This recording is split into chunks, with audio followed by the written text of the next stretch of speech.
Bonsoir à tous et bienvenue. Au tribunal de face à l'actualité, non, pas le tribunal. Tout à fait à la tribune de face à l'actualité de ce soir. Vous avez déjà suivi les deux détentes ou les deux articulations de ce soir qui meublent donc notre débat ou notre actualité ou l'actualité en débat de ce soir, à savoir cette déconfiture, cette dégringolade de la France. Ça va étape par étape au Mali. Cette fois-ci, c'est la force Takuba qui est taxée par le docteur Choguel Kokala Maïga de venir diviser le Mali, et ce monsieur qui parle rarement sans preuve a affirmé d'une manière claire que la France veut diviser le Mali par la force Takuba en seconde détente. C'est Macky Sall qui pense qu'il faut justement cette fois-ci condamner les coups d'État successifs en Afrique de l'Ouest sans toutefois dire ce qu'il y a de distinction, de différence dans ces différents coups d'État. Si je dois me répéter, Henri Diabaté Mandeng, bonsoir et bienvenue.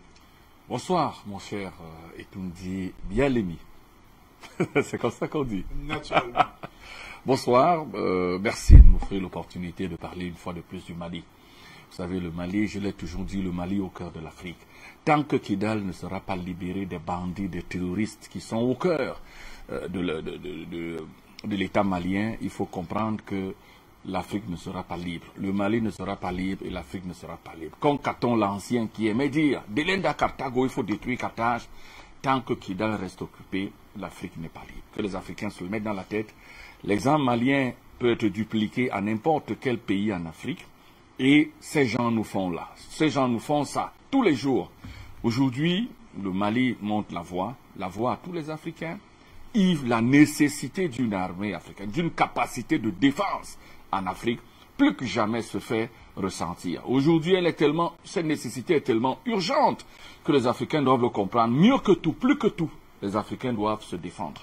Donc je voudrais saluer toute l'Afrique indépendante, saluer tous les panélistes, les millions de téléspectateurs qui continuent de suivre Afrique Média malgré tout le dénigrement, malgré les campagnes de haine systématiques orchestrées par certains esprits jaloux, des esprits qui haïssent l'Afrique, des esprits qui ne croient pas au développement de l'Afrique, alors que l'Afrique, c'est la nouvelle frontière du monde.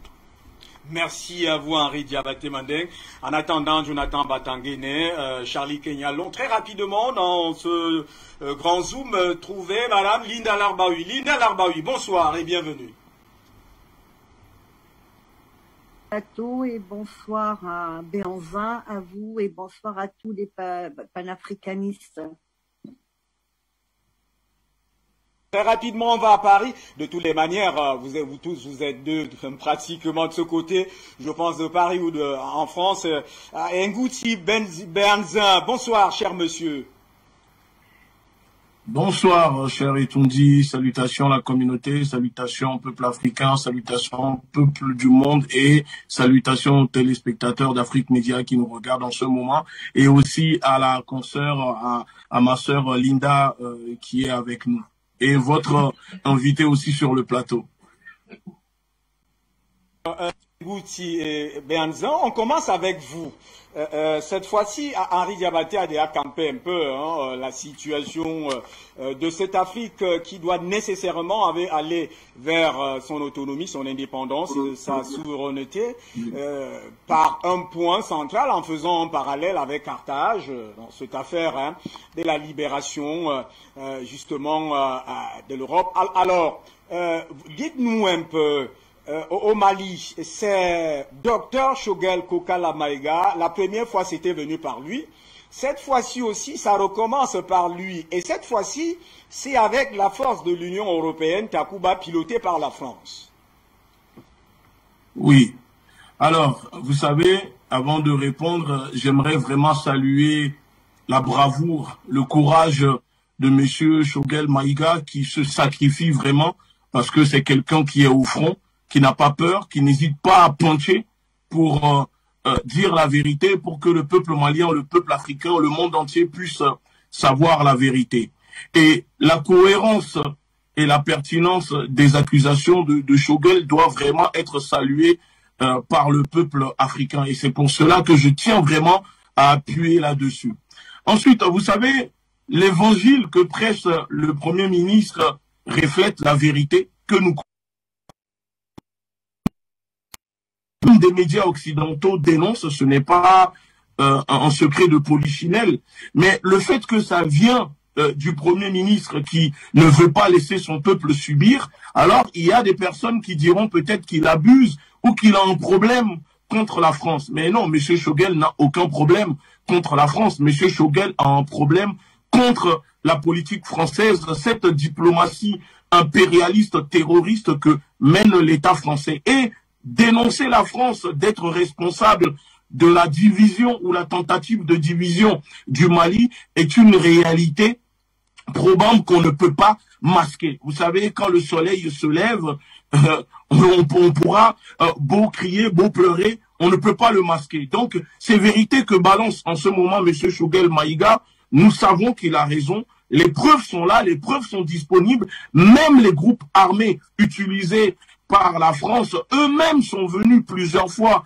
sur les médias le dénoncer et dire que la France a pactisé avec eux pour pouvoir déstabiliser le Mali, pour pouvoir déstructurer le Sahel après avoir fait assassiner Kadhafi en Libye. Donc c'est de la pure vérité. Et si les propos de M. Choguel Maïga met en apoplexie à chaque fois la diplomatie française ou le gouvernement français, c'est parce qu'ils ont des choses à se reprocher.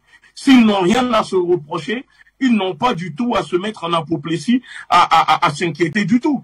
Parce que c'est parce qu'ils ont des choses à se reprocher, c'est pour cela qu'ils ont cette peur. Et en plus d'avoir envoyé l'ambassadeur français, Choguel n'hésite pas et continue de dénoncer. Et rien que pour ça, Paris le sait que maintenant Mali ne fera plus marche arrière et que le gouvernement malien éclaire maintenant la voie pour les autres gouvernements africains qui souhaitent se libérer de l'hégémonie française, de prendre leur courage et de dénoncer cela.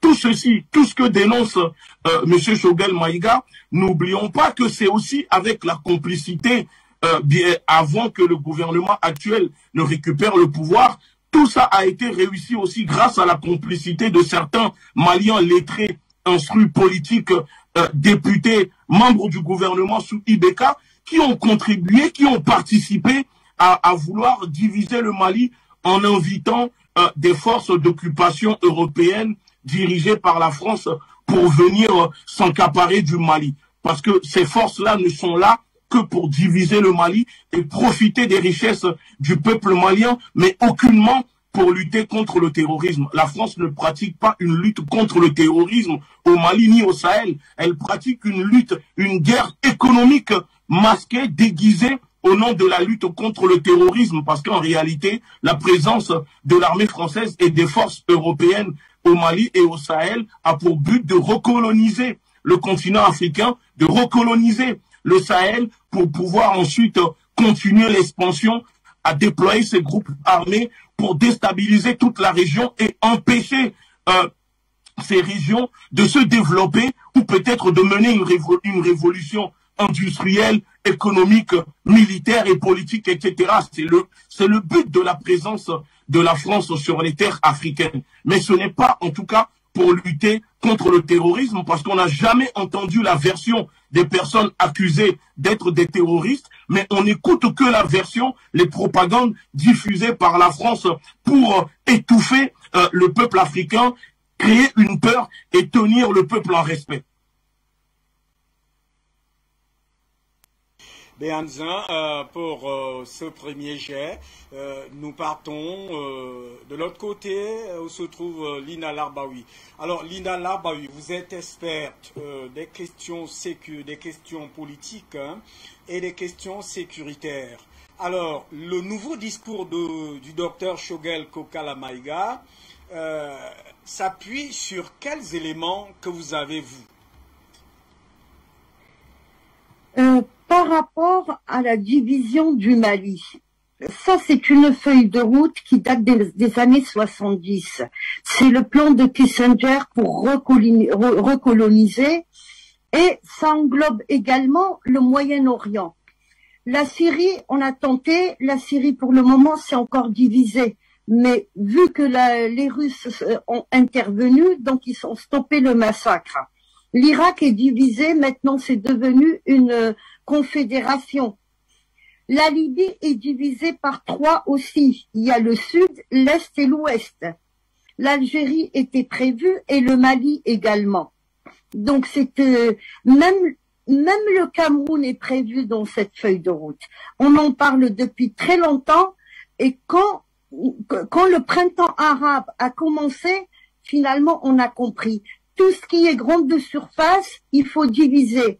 Alors on crée le terrorisme, on met les gens les uns sur les autres, par exemple, on donne le pouvoir à la minorité, comme ça elle va brimer la majorité de la population quand il y a 2 ou 3 ethnies et puis on provoque une guerre civile. Mais ce n'est pas nouveau tout ça. C'est prévu depuis les années 70, mais il fallait d'abord casser l'Union soviétique. On remarquera que l'Union soviétique, le drapeau, on l'a descendu en 1991. Et là, il y a plein de pays comme ça qui ressurgissent et qui essayent de se défendre et ils renouent avec les Russes. Comme l'histoire du Sahara occidental, on a signé un traité puis un arrêt des combats en 1991.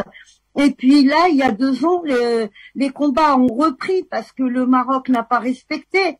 Mais et tout le monde s'allie, il s'allie aux Russes. Tous les pays qui étaient à l'époque de l'année 70, des années 70 étaient avec l'URSS. Aujourd'hui, ils essayent de retrouver cette alliance et on rappelle cette alliance.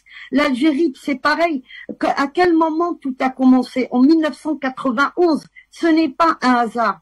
Et les Russes reviennent, les Chinois reviennent également. Les Chinois, ils sentent qu'ils ont une dette envers l'Afrique qui a voté pour le retour de la Chine aux Nations Unies.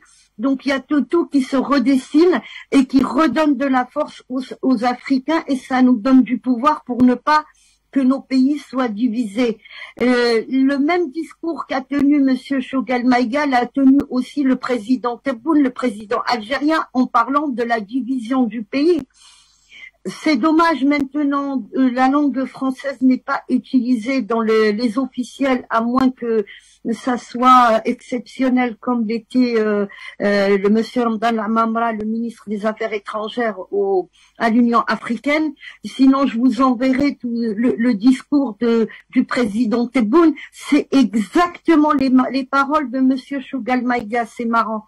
Mais ça, on le sait, hein, ce n'est pas nouveau. Tout ce qui est grand pays était prévu pour être divisé et je vous dis, le Soudan aussi, on le voit, le Soudan est divisé et même le Cameroun aussi était sur la feuille de route parce que c'est une surface qui ne convient pas. Il faut être une toute petite surface comme le Togo, comme le Bénin, ça va, on arrive encore à gérer. Mais ça, ce n'est pas nouveau et ils vont pas s'arrêter. C'est soit on gagne, soit ils gagnent, malheureusement. Alors, ça nous fait une très bonne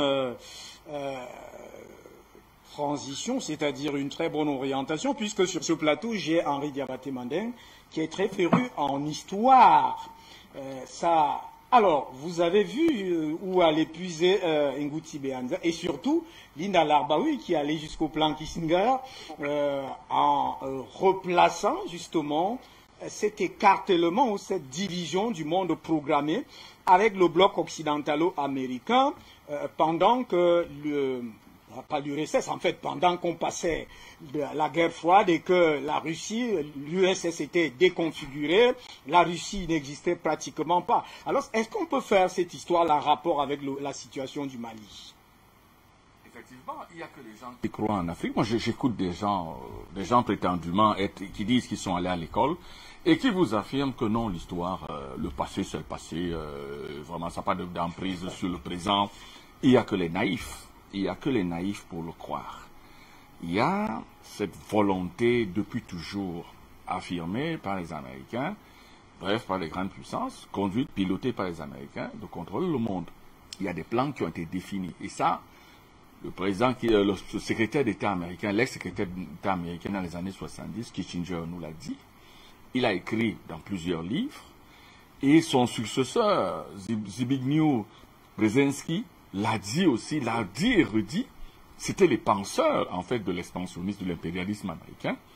Tout le monde sait que c'est la CIA, par exemple, qui a abattu le colonel Arbenz au Guatemala. C'est la CIA qui a battu le président Salvador Allende au Chili dans les années 70. Donc tout le monde le sait, ce n'est pas le hasard.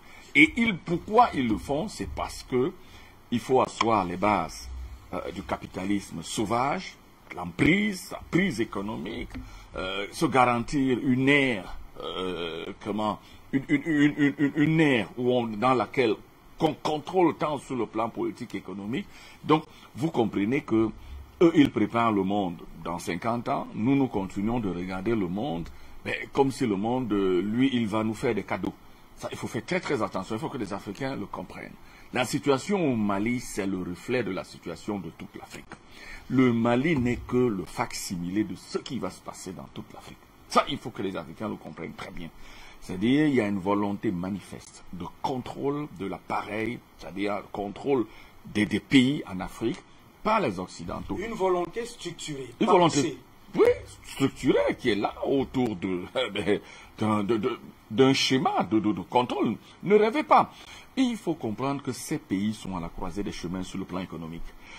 En face d'eux, il y a les grands blocs, le Japon, la Chine, qui émergent, les pays tous les dragons asiatiques qui émergent. De l'autre côté, il y a les pays africains. Imaginez-vous, ils ont déjà toute l'Asie qui est sortie, qui sort de l'ornière. En face, il y a les pays africains qui veulent s'exonérer de la tutelle européenne. Et ce sont des pays très riches, très riches d'abord d'une jeunesse nombreuse, dynamique. Donc, du coup, la nature, la providence a fait que les Africains, les terres d'Afrique soient très riches, ce sont des terres arables. Et ensuite, le sous-sol est extraordinaire, donc c'est un véritable scandale géologique en Afrique. Toutes les conditions sont réunies pour que l'Afrique décolle, comme au même titre que l'Asie. Sauf que l'Asie a décollé parce que l'Asie avait le parapluie chinois. Nous, on n'a pas le parapluie chinois. Il nous faut un parapluie pour qu'on décolle. Sinon, on ne peut pas se développer, c'est impossible. C'est pourquoi, de façon endogène, il faudrait qu'on ait la capacité d'implémenter une force militaire. Sinon, on va aller nulle part. Regardez, revenons dans le cadre du Mali. Vous voyez l'opération Takuba. Pourquoi Takuba, ça existe? Moi, j'ai entendu des jeunes lycéens qui m'ont demandé aujourd'hui, mais tonton, Takuba, ça existe pourquoi? Je leur ai dit que, mais Takuba existe pourquoi? À un moment donné, la présence militaire française était très impopulaire en France. Alors, ils se disent, officiellement, le président Macron vous dit, Takuba, c'est la volonté énergique des pays européens de lutter contre le djihad, les djihadistes dans le Sahel. Takuba, c'est aussi une force, c'est l'embryon d'une force d'intervention européenne. Étant donné que les Américains ne peuvent plus être les gendarmes de l'Europe, partout les Européens ont leurs intérêts, les intérêts européens sont menacés. Vous savez, les Américains n'interviennent qu'en fonction de leurs intérêts. Lorsque ils ne voient pas leur intérêt dans une action, ils n'y vont pas. Alors, placés devant cette situation, les Européens se disent qu'il nous faut une force d'intervention rapide. C'est pour ça que vous avez vu, il y a beaucoup de pays qui viennent. C'est vrai qu'ils viennent avec 2-3 militaires dans l'affaire, mais le gros des troupes, c'est les troupes françaises. Maintenant, Takuba arrive sur le terrain.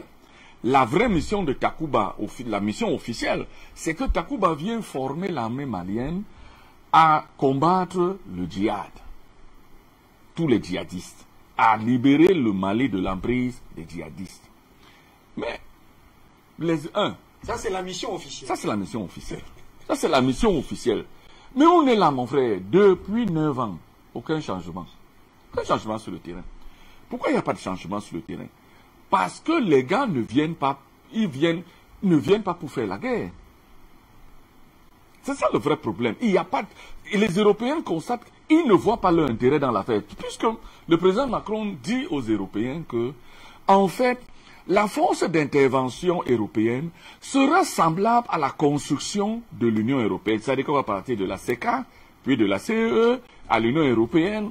Donc, progressivement, on va mettre en place, ça va se constituer la force de défense européenne. Mais personne n'est dupe. Si dans le cas de l'Union européenne, il y avait un partage d'intérêts économiques, c'est-à-dire une identité dans l'intérêt économique, dans le cadre de Takuba, les autres pays européens ne voyaient pas leur intérêt dans l'affaire. Donc l'intérêt de l'Europe, là, ils regardent, ils ne voient pas leur intérêt, ils se disent qu'ils ne seront pas les supplétifs, les tirailleurs de la France dans cette affaire. Donc ils ne seront pas les soldats, les supplétifs de l'armée française, c'est-à-dire que pour aider à la mise en place, à la sauvegarde des intérêts économiques français. Alors, les gars, c'est du bout des pieds que les gars viennent. Vous voyez un contingent qui arrive, c'est 50 personnes. Qu'est-ce que 50 personnes peuvent-ils faire dans un univers aussi large, aussi important, aussi dense géographiquement que le Mali? Donc vous comprenez que les pays européens se rendent compte qu'il y a un problème dans cette histoire. Du coup, ils se mettent, c'est sur la plante des pieds, ils ne sont pas très chauds, ils sont prêts à rapatrier leurs troupes. La France se retrouve devant une situation terrible. Si l'Allemagne a d'ailleurs pris des distances de les distances officielles, mais les gars constatent qu'ils n'ont rien à faire là-bas. Surtout qu'ils ont des opinions publiques à gérer. Or, qu'est-ce qui se passe? L'opinion publique française regarde et dit, mais, Monsieur le Président, au Liban, lorsqu'il y a eu l'opération du Drakkar, 58 soldats français sont morts. La première chose, c'était de rapatrier les forces françaises qui étaient au Liban dans le cadre de la finule. Mais nous, nos soldats meurent au Mali et vous décidez de garder les troupes là-bas. Pourquoi? Il dit que c'est pour lutter contre les djihadistes. Ils disent non, les djihadistes sont plutôt en France, les djihadistes ne sont pas là-bas. Donc, du coup, sa position devient intenable parce qu'il doit expliquer la déculottée de l'armée française dans cette zone. Que fait-elle alors dans cette zone si elle est incapable de garantir l'intégrité du Mali, de chasser les djihadistes, parce que leur rôle officiel c'est de chasser les djihadistes. Mais vous venez alors là-bas faire quoi? Donc il doit gérer l'opinion publique française et il doit gérer les politiciens français qui ne vont pas le lâcher. Nous sommes en année électorale. Donc il est dans une situation intenable. Les militaires français ne doivent pas partir parce que ce serait impossible à justifier devant l'opinion publique française. Mais d'un autre côté, si un militaire français meurt, c'est très grave. Et le Premier ministre Choguel Maïga cogne dessus. Et parce que les troupes françaises font quoi là-bas? Il faut justifier la présence des troupes françaises. Le Danois est parti. Lituaniens, Estoniens, tous ces pays s'en vont. Ils ne voient pas leur intérêt. Les Français disent non, nous, on va maintenant réorienter nos troupes à la lisière des frontières Mali, Burkina Faso, Niger. Parce qu'ils ont essayé de fourguer Takuba au Niger. Et ils ont vu comment les populations nigériennes se sont fâchées. Du coup, le président nigérien a dit que non, l'affaire, elle a resté avec ça. Au Burkina, tu ne peux pas mettre ça au Burkina parce que c'est une question impopulaire au Burkina. Les autorités du Burkina Faso n'ont pas le courage de poser ça sur la table. Donc, du coup, qu'est-ce que les Français font?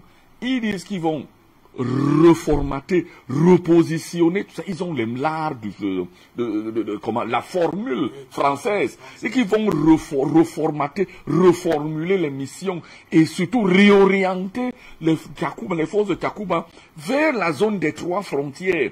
Que c'est là-bas se trouve à l'épicentre de la violence djihadiste. Mais la zone des 3 frontières qui, selon les experts en sécurité, elle est elle-même problématique, elle est occupée par les puissances internationales. Donc inaccessible aux forces régulières locales. Le vrai problème, il est là. C'est dans cette zone que se trouve le malheur de cette région. Donc, plus que jamais, les forces françaises sont dos au mur. C'est pourquoi celles-ci... Parce qu'il faut comprendre que je lisais un ouvrage dans lequel un militaire français expliquait l'échec, pourquoi il y a l'échec à chaque fois des forces françaises. Les militaires français connaissent l'échec dans la période contemporaine en Afrique. Tout simplement parce que les Français, faut comprendre que l'histoire, l'imaginaire militaire français est bâti sur les victoires coloniales, sur les résistants à l'époque de la colonisation. Et dans l'imaginaire français, ce qui fait que l'imaginaire français reste bloqué. Leur esprit reste bloqué aux guerres de conquête coloniale, les guerres de 1830, de 1850. Ils ne constatent pas que l'Afrique a changé. Ils sont dans une autre dimension aujourd'hui. Ils sont restés bloqués. Donc, aujourd'hui, dans la situation du Mali, le ministre de la Défense française continue de réagir comme le ministre français des années 1930, 1920. Il ne se rend pas compte qu'on est en Afrique en 2022 et qu'il y a une nouvelle réalité. Il y a des gens qui n'ont plus le complexe de nos pères, qui n'ont plus le traumatisme de nos pères et qui réagissent aujourd'hui, qui veulent aujourd'hui, comme leur population, assumer l'auto-historicité de leur peuple. C'est-à-dire, ils parlent de l'autodétermination de leur peuple. Dans le cadre du Mali, les populations maliennes sont claires, les djihadistes doivent partir du Mali. Et on ne peut pas nous expliquer, avec le degré de technologie tant vanté dans les médias par les Européens, que des brigands, de petits trafiquants de cigarettes, de marijuana, arrivent à occuper 3/4 du territoire malien pendant depuis 2014, depuis 2013, et que alors qu'il y a une force, alors qu'il y a des forces, je dis des forces régulières, des forces spéciales qui s'y trouvent, parce que au-delà de Takuba, il y a quelque chose de plus important, la MINUSMA. Les forces de la MINUSMA sont aussi là. Or, toutes ces forces conjuguées se font battre par de petits brigands, de petits vendeurs, de petits trafiquants de cigarettes, de petits trafiquants de marijuana, qui arrivent à dominer des armées régulières. Donc vous comprenez que c'est du banditisme pur et simple. C'est aux Africains de prendre leurs responsabilités plus que jamais. Les Africains ne doivent plus se cacher. Militairement, on doit être prêt. Dûmes-nous aller en enfer, chercher des forces pour chasser tous ces djihadistes. Allons-y. Sinon, on ne pourra pas nous développer. À chaque fois, la dame tout à l'heure, Madame Labi, a été très claire. On va revenir. Cette stratégie de dislocation, de désintégration de l'Afrique, on ne pourra pas échapper à celle-ci si militairement on n'est pas prêt. Merci. Nous ne rêvons pas. On va revenir avec ces liens économiques, c'est-à-dire sécuritaires, économiques et même politiques. Jonathan Batangene, bonsoir. Bonsoir Hubert, bonsoir à tous les panafricanistes de par le monde qui nous regardent, qui nous suivent et qui participent au changement que nous observons sur le terrain et qui sont salués par tous les Africains de par le continent. On pourrait dire que Dr Choguel Kokala Maïga, le Premier ministre de transition malien, n'a de cesse de déshabiller la France. On a assisté déjà à une passe d'âme gagnante où il a carrément à lui seul pris sur lui 3 officiels français, le président Macron, Le Drian, le Premier ministre, c'était même 4. Puis le ministre de la Défense, le ministre des Armées, pendant parler. Donc Choguel Kokala Maïga, le docteur Choguel Kokala Maïga, Premier ministre de la République du Mali, a essayé pendant cette période-là, on était entre le mois de septembre 2021 et le mois de décembre, a essayé de donner des leçons de politique internationale à tous ces acteurs-là qui représentent l'establishment français. Et il s'y est bien entrepris parce que il a montré à la France que d'abord, le problème au Mali, c'était la France elle-même. On se souvient de son interview en Russie à l'agence RIA Novosti, où il a dit clairement que dans l'enclave de Kidal a été créé, ont été entraînés, financés et armés des groupes terroristes sous la bannière de la France et avec la protection de soldats français. Il a bien sûr également donné des éléments parce qu'on a eu plus tard des vidéos qui sont sorties, qui ont montré comment les terroristes étaient entraînés par les Français. Sentant donc leur échec tout à fait proche, la France, dans l'opération d'abord Barkhane, qui est illégale, d'abord il faut le dire, hein, parce que Serval venait pour 1 année, et après les 1 année, donc de 2013 à 2014, Serval aurait dû être dissoute, et elle n'avait pas reçu de mandat du Parlement français. Donc, ils sont passés de Serval à Barkhane dans une arnaque internationale, mais surtout au niveau national. Les Français qui se réclament être le pays le plus démocratique n'ont jamais discuté de l'opportunité de l'opération Barkhane au Parlement. Et Barkhane a été reconduite comme ça par le président Hollande, qui pensait que ce dispositif allait d'une manière sauver la France, parce que la France a une longue culture d'interventionnisme sur le territoire africain. Donc il s'est dit que ça allait marcher et il a maintenu Barkhane de manière illégale sans avoir l'avis de son Parlement. On le souligne parce que les pays comme la France se revendiquent être les chantres de la démocratie représentative, c'est-à-dire des espaces où, pour prendre des décisions, on se réfère à ceux qui ont eu le mandat populaire. Dans le cas d'espèce, on parle bien sûr des élus comme les députés ou les sénateurs ou encore même les maires ou les conseillers municipaux ou encore même le président. Mais dans le cas de la France, le président a pris sur lui d'avancer tout seul, de manière chevaleresque, rendant, malgré le risque d'illégalité qui entourait l'opération Barkhane. Donc l'opération Barkhane se prolonge de 2014 à 2021 dans cette illégalité, que ce soit au niveau international, parce que le gouvernement malien n'avait aucun texte qui encadrait Barkhane. Donc il n'y a pas d'accord qui a été divulgué qui encadre Barkhane. Il n'y a pas de résolution des Nations Unies qui encadre Barkhane, parce qu'à contrario, il y a une résolution des Nations Unies qui encadre la MINUSMA. Elle a reçu mandat des Nations Unies. Mais Barkhane n'a aucun accord qui l'encadre. Donc c'est d'abord une mission illégale menée par les forces françaises à l'extérieur de la France. Illégale du point de vue du droit international, illégale du point de vue du droit organique français. Donc cette mission internationale française est donc restée de manière illégale, illégitime maintenant au Mali, parce que depuis 2021, il s'est passé un phénomène au Mali. La question de la légitimité de Barkhane a commencé à se poser.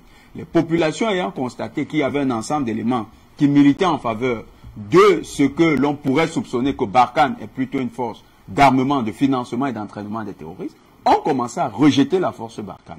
Et ces populations donc, ont rendu l'œuvre de Barkhane illégitime. Donc du point de vue encore démocratique, c'est un deuxième échec au niveau international. Et ce que les Français, de manière élégante, appellent les OPEX, venaient de subir là un échec total du point de vue de l'opinion internationale, mais aussi de l'opinion nationale. Parce que pendant que les Africains rejetaient Barkhane, il s'est posé un autre débat au niveau du Sénat français. Le Sénat français a demandé au ministre de la Défense au nom de quoi Barkhane avait été prorogé. Sur quelle base légale cela s'est passé? Ils ont dit dans leur réponse que c'était à la demande des autorités maliennes. Alors, puisque la France est une nation transparente, c'est la dite demande. Est-ce qu'ils peuvent la produire pour l'intérêt de la communauté internationale? Il n'y a eu aucune demande officielle produite. Vous comprenez en fait qu'il s'agit en fait d'un jeu de dupes qui est organisé par les officiels français qui visait simplement à dire aux sénateurs ne vous mêlez pas de cette affaire, c'est beaucoup plus complexe et c'est ça qui nous permet de survivre. Donc, avec des entourloupes de la sorte, ils ont maintenu Barkhane au niveau du Mali. Et les autorités maliennes ont donc commencé à rejeter Barkhane parce que voulant obéir à la volonté populaire. Et là, on rentre également dans le jeu démocratique. C'est le peuple qui est souverain. Donc le peuple dit non, on ne veut plus de Barkhane. Et le gouvernement malien dit effectivement, on ne veut plus de Barkhane. Donc, on ne veut plus de Barkhane, on veut un accord militaire avec la Russie. La France, donc, laissons d'abord la Russie parce que, vous savez, dès qu'on va le faire, ils vont dire de manière, vous savez qu'ils soupçonnent qu'il y aurait des passerelles entre... Non, je dis pour le peuple, c'était simultané. Le peuple le disait, mais regardons, analysons d'abord du point de vue de la France. Alors, les Français vont maintenant au niveau parce que quand Macron prend le pouvoir, je crois en 2016, il commence avec cette histoire de l'OTAN. Il dit que l'OTAN est sous coma cérébral, l'OTAN devrait être réactivée, mais en fait, c'est qu'il a déjà des ambitions d'utiliser l'OTAN à son avantage. Pourquoi? Parce que il avait vu le président Nicolas Sarkozy travailler dans ce sens dans le cadre du dossier libyen, et ça avait bien marché parce que à la fin, l'OTAN avait été impliqué dans les frappes sur la Libye. Et d'ailleurs, c'est une réalité que finalement on a su, les avions français qui disaient avoir, les avions qui ont frappé et qui disaient des avions français, c'était des avions américains qui frappaient la Libye. Donc, ils ont voulu ramener ça au niveau de l'OTAN en disant, puisque Barkhane est illégal, puisque Barkhane est en situation d'illégitimité, nous allons utiliser notre alliance militaire qui nous confère maintenant le droit de la force d'agir sur tous les territoires. Parce qu'ils savent que les États-Unis, quand ils sentent que leurs intérêts sont menacés, ils utilisent la force et ils ignorent le droit. Donc ils se sont dit, on va les amener sur ce territoire. Et c'est là où il y a eu une situation qui a failli compromettre la souveraineté du Mali. Parce qu'effectivement, au départ, les Européens et les États-Unis étaient d'accord de transformer la nouvelle mission en Takuba. Sauf que, avec la montée de la société civile malienne, avec le discours dissonant des autorités maliennes, surtout dissonant du point de vue de la fameuse demande de maintien des forces étrangères sur leur territoire, les Américains se sont dit, il vaut mieux prendre un peu de recul et revenir négocier avec les autorités maliennes. Parce que cette situation pourrait nous créer un amalgame dans la perception de notre jeu international. Et les Allemands... Vous continuez, mais il faut peut-être dire aussi qu'avec Donald Trump, il n'y avait pas d'intérêt. Il fallait... Ces forces-là ne faisaient rien au Sahel. Tout à fait, tout à fait. Vous savez que Donald Trump était moins internationaliste, il était moins atlantiste. Il n'avait aucun intérêt dans tout à fait. Par contre, Joe Biden, il est internationaliste, il est l'héritier de la politique du président Obama. Et on sait que l'héritier de du président Obama, c'est l'héritier de la politique de Clinton. C'est une politique expansionniste, en fait, c'est une politique pour appuyer offensive. votre démarche sur le fait que la France va aller graduellement vers une déconfiture en termes de représentativité. Tout à fait. Et voulait donc, sécuritaire. Et c'est là où la vraie, l'expression est le mot est trouvé, la déconfiture. Pourquoi? Parce que on va assister à un retrait des Allemands. Les Allemands vont dire, parce que les Allemands depuis 2012, ils suivent une doctrine qui a été depuis 2012, oui, ils suivent une doctrine qui a été inventée par Gerhard Schröder, qui vise à créer une identité spécifique à la diplomatie allemande. Cette diplomatie qui n'est plus assujettie au grand ensemble européen, cette diplomatie qui peut aller négocier avec la Russie lorsque l'Ukraine a des problèmes avec la Russie, c'est-à-dire cette diplomatie qui peut tirer son épingle du jeu lorsque le grand bloc de l'OTAN ou bien des pays de l'Ouest se sent menacé. Donc c'est différent de la diplomatie française, puisqu'on a vu Macron aujourd'hui être reçu avec toute la froideur nécessaire et la distance par Vladimir Poutine. C'est effectivement alors ça. Alors qu'il partait avec des ordres américains. C'est effectivement ça la grande situation. C'est que Takuba donc va perdre le soutien de celui qui aurait pu être l'allié militaire, les États-Unis, l'allié économique, l'Allemagne. Il ne reste que la France, avec des pays comme l'Estonie, des petits pays d'Europe, qui ne comptent pas, dont la puissance de feu n'est même pas avérée. On ne sait pas si ces armées-là, armes égales, peuvent tenir avec les soldats maliens. Donc, c'est devenu une force qui n'est contrôlée que par la France. Encore, ça devient donc un Barkhane bis. Donc, Takuba n'a aucune contenance du point de vue stratégique pour véritablement prétendre apporter la sécurité dans le Sahel. On va déjà vers la fin avec vous. Est-ce que c'est ce qui peut expliquer l'ire de Jean-Yves Le Drian à la suite du renvoi du contingent danois? Parce que là, il est sorti avec de manière catastrophique. Oui, parce que Jean-Yves Le Drian voulait, les commerçants comprennent ça, le groupage. Il voulait une stratégie une stratégie de groupage. On groupe les intérêts pour maximiser à la fin chacun dans son camp. Mais les Danois ont quelque chose d'important. Les Danois, les pays nordiques de l'Europe, chez eux, le critère démocratique est très important dans l'intervention à l'extérieur. Le Danemark se verrait mal en train de justifier, surtout les représentants danois, devant leur parlement, une opération qui est elle-même décrié par le peuple qui est le principal bénéficiaire. Est-ce que donc après ça, lorsque Dr Shogel Kokala Maïga sort, on peut trouver en ce nom un véritable stratège? Tout à fait. Le Dr Shogel Kokala Maïga, que ce soit lui, on ne dira pas, parce que ici, c'est tout l'establishment malien qui agit comme un bel orchestre philharmonique. On a une musicalité qui est douce, elle est harmonieuse, elle est distillée en temps opportun, avec des césures qui sont tout à fait élégantes. Donc c'est toute une mélodie diplomatique qu'on a du côté malien. Vous avez le ministre Diop, vous avez le président Assimi Goïta qui est dans un silence de véritable homme d'État. Il n'est pas dans l'arrogance, dans la vindicativité. Il est toujours cet acteur respectueux du droit international, respectueux des accords, soucieux du respect des contraintes internationales dans lesquelles chaque État interagit avec l'autre. Donc, on n'a pas cet État brouillon que les Français s'attendaient à voir. Parce qu'ils sont habitués à avoir des leaders panafricanistes tout à fait brouillons, qui s'agitent, qui tiennent des discours populistes ou bien des discours très enflammés. Mais là, ils ont carrément des individus indéchiffrables qui font tous bloc, c'est carrément un bloc équipe, et avancent progressivement en posant les pions sur l'échiquier. Et ça a déstabilisé M. Le Drian, qui, lui, finalement, passe pour être l'agité, l'individu qui a perdu le contrôle de sa propre personne, mais également le contrôle des choses. Vous voyez, quand il sort dans des discours à la limite, on est dans une sorte de discours qui est peu diplomatique. C'est un discours contre... Je ne veux pas vous faire dire que certains amis m'ont parlé du chien de Pavlov. De toutes les manières, ils sont avec vous. En fait, c'est ça. Quand vous dites stratège, oui, le Conseil militaire de transition malien, c'est carrément une industrie de stratégie qui pense bien la sortie de crise du Mali et qui envisage son émancipation sur des bases assez fortes. Ça, il faut le leur reconnaître. À eux tous, nous tirons un chapeau bas. Je rappelle d'ailleurs que actuellement, il y a la relecture officielle de la charte de la transition qui a été lancée contre une certaine opinion. Je crois que c'est une opinion politique de l'opposition qui représente quelques éléments congrus d'une opposition souvent achetée par Paris. J'assume parce que j'ai les éléments d'information.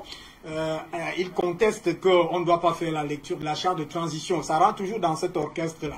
Alors, on revient à vous tout à l'heure. Avant d'aller vers... Oui, très rapidement. Il faut que les gens le sachent. Hein.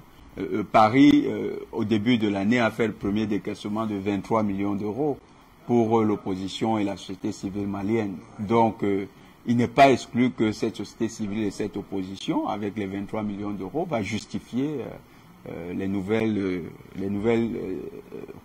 fonds qui arrivent. Donc, ils vont se mettre au travail. Il faut dire à la France qu'elle n'a pas investi dans le vide. Donc, on ne doit pas être surpris. Il ne faut pas que les Africains fassent de ça le grand cinéma de nos États. Le Mali, actuellement, est dans une situation beaucoup plus émancipationniste que ce que ces gens peuvent faire de négatif pour le Mali. Mais là, restons dans cet orchestre-là. Je voudrais ajouter quelque chose. Oui, avant d'aller rejoindre dans Ngouti Benzin, oui. Voilà. Il faut comprendre que c'est dans la logique, c'est-à-dire que c'est dans la logique de la politique française, la réaction française par rapport à un certain nombre de situations. Parce que quand on voit la situation en Guinée, lorsque le président Sékou Touré a décidé, a dit on va voter non. La France applique exactement au Mali ce qu'ils ont fait à Sékou. C'est-à-dire, ils disent à la classe politique guinéenne, ils sont allés chercher un type qui faisait ses petites affaires au Sénégal qui s'appelait Sadou Bobo. Ils en ont fait un homme politique de grande valeur, de haute facture, à qui on a donné argent, gîte, couvert et popularité. On a appelé l'ancêtre de RFI à l'époque. C'est ce que Macron a fait en Montpellier en parlant de vous avez maintenant votre légitimité. Voilà, on lui a ouvert, effectivement, on lui a ouvert les antennes et le gars s'est mis à pérorer contre le régime de Sékou Touré qu'il a qualifié de dictateur, d'excité. Il a couvert Sékou de tous les noms d'oiseaux. Et c'est ce qui va se passer au Mali. C'est-à-dire qu'ils vont toujours prendre un Malien à qui ils vont miroiter un peu d'argent, un homme politique malien à qui ils vont miroiter un peu d'argent, et celui-ci va s'attaquer systématiquement à démolir les institutions de la transition au lieu de demander la libération de Kidal. C'est ça, ils ont fait la même chose en Algérie. Ils ont fait, dès que le pouvoir algérien, il semble qu'il ne s'accommode pas du pouvoir, ils se mettent à prendre langue avec l'opposition et ils vous donnent de l'argent, ils vous ouvrent les portes de RFI et on vous fait une immense popularité et c'est là où vous allez arriver à entendre tous les jours, toutes les éditions des journaux, on vous dirait à 6 h du matin comment l'opposant vraiment qui réclament la fin de la transition. À quand la fin de... toutes les questions vont tourner autour de la fin de la transition. Pourtant, le Mali est occupé. En 1940, en France, pendant que la France était occupée, pouvait-on organiser une élection présidentielle en France c'est une question en 1940? La France occupée par l'Allemagne. Pouvait-on organiser une élection en France en 1940? Non. Non. On ne pouvait pas. Mais pourquoi faut-il organiser une élection au Mali lorsque le Mali est occupé par des bandits? Merci Henri Diabaté Mandé. On revient à vous et c'est très important, ça rentre dans le cœur même de cette analyse, en fait, de ce débat. Ngouti Béanzin. Alors, est-ce qu'on peut scruter avec vous la manière d'opérer, la manière d'acter des officiels maliens en parallèle avec les officiels français, surtout la manière d'opérer du docteur Shogel Kokala Maïga? Est-ce qu'aujourd'hui, on peut qualifier sa manière d'agir de responsable, de légalien, de légitime d'ailleurs, et puis de respectant le droit international et les règles requises que la France clame un peu partout? Oui, aujourd'hui, la diplomatie impérialiste de la France se heurte au fait, en réalité, à des personnes au sein du gouvernement malien qui sont des personnes responsables, qui sont très lucides et qui ne sont pas en train de s'agiter à tout va, qui ne pratiquent pas une acrobatie, une contention politique pour essayer d'accuser ou déstabiliser. Et à chaque fois, on peut constater que ce soit Jean-Yves Le Drian, alias Basile Zaharov, ou Carence Parly, comme je la surnomme, quand ils attaquent, la diplomatie malienne prend sa responsabilité, répond avec hauteur, avec qualité, et la France n'arrive plus à comprendre, parce que peut-être que le gouvernement français pense que les Africains sont des personnes arriérées et que à chaque fois quand ils vont attaquer, les diplomates maliens vont sortir, les insulter, lancer des noms d'oiseaux, etc. pour ensuite démontrer, pour dire, vous voyez, ce sont des personnes qui n'ont pas la capacité de gérer leur pays, etc. Mais là, on voit que finalement, le gouvernement français est pris dans son propre piège, où en face, on a des personnes de qualité qui maîtrisent le sujet, qui maîtrisent leur dossier, donc qui n'hésitent pas à pointer, à donner coup par coup. Et on voit tellement que Jean-Yves Le Drian est tellement déstabilisé qu'il est obligé, excusez-moi du terme, d'aller chercher un ministre boiteux du Niger pour venir répondre aux autorités maliennes. Parce que nous sommes arrivés à un moment où la putréfaction de la politique impérialiste française au Mali sont tellement fortes que la France ne peut plus masquer l'odeur.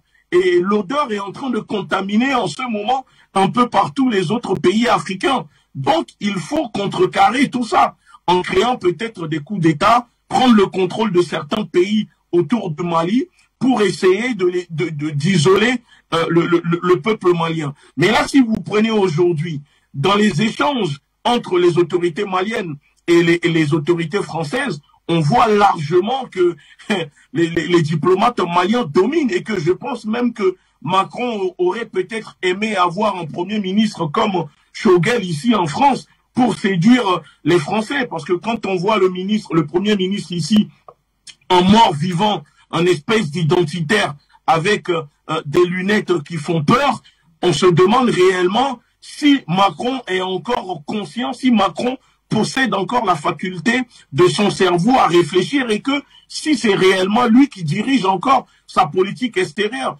Mais selon les renseignements que nous avons, j'aimerais vous dire qu'en ce moment, apparemment, il y a des conflits internes au niveau du ministère des Affaires étrangères et au niveau du Quai d'Orsay, parce qu'il y a un conflit entre les conservateurs et les progressistes, ceux qui ne sont plus d'accord avec cette politique, cette ligne que mène Jean-Yves Le Drian auprès de Macron. Donc, en ce moment, moi, je dis que le gouvernement malien fait ce qu'il faut et que vraiment, moi, je suis vraiment content. Je pense comme la plupart, comme des millions d'Africains, on est content et il faut qu'il continue comme ça. En fait, il faut continuer sur ce chemin et continuer à poncer, à répondre tout en essayant de dominer, d'avoir de l'avance sur la politique française. Maintenant, le fait de respecter totalement les règles de la communauté occidentale, pour ne pas dire internationale, parce que vous savez, ils ne sont pas là pour l'intérêt du peuple africain.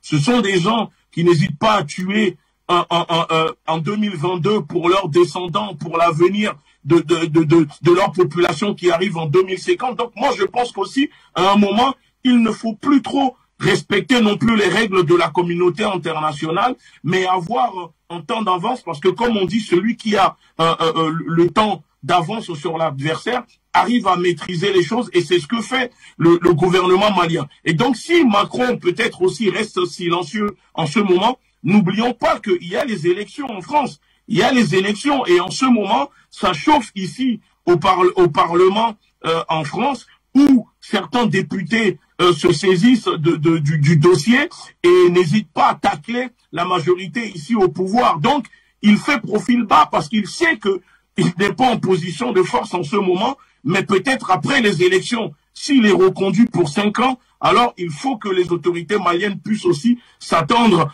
à ce que peut-être Macron décide de devenir encore plus féroce que ce qu'il ne l'est en ce moment, parce qu'il sait qu'il n'aura plus rien à perdre. Et donc, s'il faut même peut-être attaquer le Mali militairement, il n'hésitera pas à le faire. Donc, il faut vraiment prendre de l'avance et empêcher que ces choses-là n'arrivent maintenant. Parce que après le mois d'avril, on ne sait pas quelle stratégie l'Élysée, Paris vont mettre en place pour contrer le gouvernement malien. Je rappelle d'ailleurs que lors de le 7 février, justement, Dr Shogel Kokala-Maïga a été clair sur les principes qui structurent la diplomatie malienne. Alors, Madame Linda Larbaoui, restons au cœur de ces déclarations, c'est-à-dire la France veut diviser par l'opération Takuba le Mali. Est-ce que vous pensez que la France, par l'opération Takuba, aura suffisamment les moyens pour aller vers cette politique de division et la rendre opératoire? Écoutez, je conseille à tous ceux qui nous écoutent, je vous conseille à vous aussi, Monsieur Hubert, de jeter un coup d'œil sur un sujet que j'ai déjà abordé, c'est le Safari Club, ou le Club Safari. Cette opération a démarré en 1974. Et c'est là où tout a démarré, quand le panafricanisme était dans ses très beaux jours, la création du festival panafricain, il y avait la nationalisation du pétrole algérien, des hydrocarbures juste un peu avant, la nationalisation des mines justement en Afrique, et tout ça avec bien sûr le soutien de l'URSS. Cette opération, quand elle a démarré, c'était au moment aussi que le régime de Pretoria s'est fait éjecter des Nations Unies suite au vote de tous les pays africains qui avaient déjà acquis leur indépendance. Aujourd'hui, le Safari Club, c'était quoi? C'était entre le Maroc et le Kenya, on a monté toute cette filière pour casser l'URSS, mais pour aussi commanditer le meurtre et les coups d'État africains. Donc, c'est trop long que j'en parle, mais essayez de jeter un coup d'œil sur Internet, on a pas mal d'éléments. On se souvient, il y a 4 ans, il y a un journaliste saoudien qui s'est fait tuer à l'ambassade de l'Arabie Saoudite à Ankara, et apparemment les services secrets saoudiens l'ont découpé en morceaux. C'était Gamal Khashoggi. Gamal Khashoggi a été tué en partie pour cette affaire, puisque c'était un journaliste, oui, mais c'était aussi un agent de la CIA Et l'un des principaux acteurs de cette affaire, de l'affaire Safari Club, c'était son papa Adnan Khashoggi. Et c'est pour ça que les Américains, ils ont rien dit, ils ont rien fait par rapport à ce meurtre. Donc, on retrouve les acteurs des années 70, on les retrouve aujourd'hui. Le Maroc qui essaye d'introduire Israël, et c'est le Mossad qui fournissait toutes les informations, parce que Israël n'est pas une forte armée, mais c'est les services secrets sont très très forts.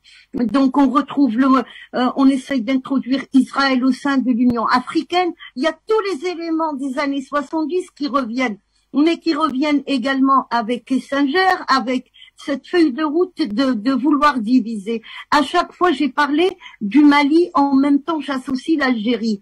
Pour la simple raison que si l'Algérie tombe, le Mali tombe, et vice-versa. C'est très très lié. Et c'est pour ça que le Mali actuellement a une aide inconditionnelle de la part des Algériens. C'est sécuritaire pour les deux pays. On a une histoire commune, mais il y a aussi une carte, une feuille de route commune. Donc il faut faire très très attention à ça.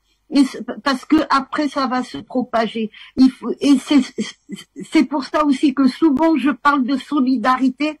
C'est tous les pays, toutes les grandes surfaces, tous les grands pays sont visés. On remarque qu'au Cameroun, depuis quelque temps, il y a un problème entre la communauté musulmane qui est minoritaire avec la minorité chrétienne. Mais tout ça, c'est voulu, tout ça fait partie de cette feuille de route. Et je conseille à tout le monde d'aller sur Internet. Il y a beaucoup de documents maintenant pour regarder ce que c'est que le Safari Club. C'est très très intéressant. Ça va vous donner une image sur ce qui se passe aujourd'hui. Jonathan Bantangene, on revient à vous. Lorsque on reprend le discours prononcé dans le 7 janvier par le 7 février par Dr Choguel Kokala Maïga, il rappelle à l'opinion internationale, et cela me semble très important, et là on est au cœur de cette situation de Takuba, que les militaires qui ont pris le pouvoir ne l'ont pas pris par effraction. Ils l'ont pris à l'issue d'un mouvement de révolution, de revendication du peuple face à une situation de crise, d'insécurité, de corruption généralisée où le pays était au bord de l'abîme, où la nation était prête à disparaître. Donc, il revient là-dessus.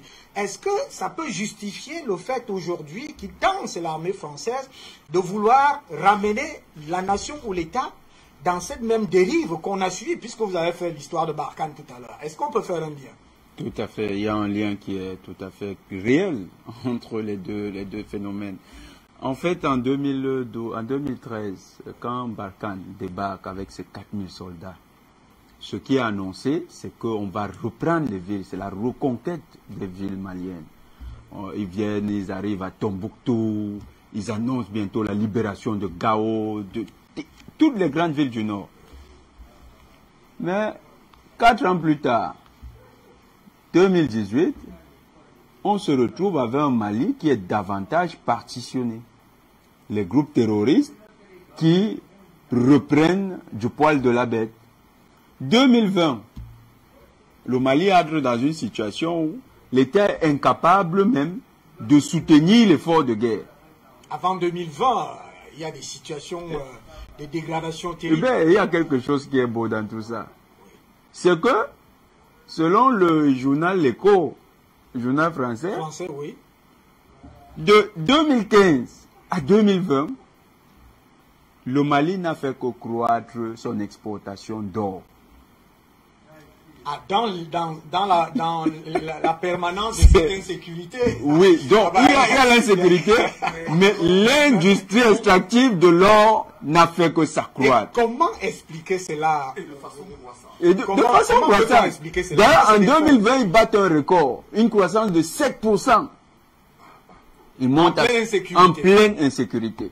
Et pendant cette même période, le Mali est incapable de payer ses soldats pour défendre. Est-ce que vous savez qu'à un certain moment, les Maliens se retrouvaient avec 7 armes pour 14 soldats? Donc on s'est dit que quand il y a l'insécurité, là, toi qui n'as pas l'arme, là, tu peux te cacher derrière ton collègue qui a l'arme. Vous voyez un peu? Ah, vous faites un rang de 7 divisé par 2. Ça devient une situation pour l'armée qui est insoutenable. Quand cette armée décide donc de rentrer dans la danse, c'est après des contestations populaires. On sait que depuis juin 2020, le peuple malien, il y a une grogne qui a commencé à s'exprimer. Les mouvements comme Yere Wolo ont pris encore plus d'envergure. Et les mobilisations populaires ont achoppé en mai 2021 sur un coup d'État militaire salutaire, salué d'ailleurs par les populations qui manifestaient dans les rues de Bamako et des autres villes maliennes. L'état de déliquescence où se trouvait l'État malien, mais avec un paradoxe, sa capacité à accroître ses exportations d'or.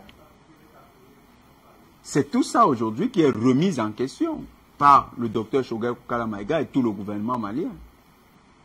C'est que nous ne pouvions pas avoir un État qui était carrément un non-État, mais où on exploitait beaucoup de ressources naturelles.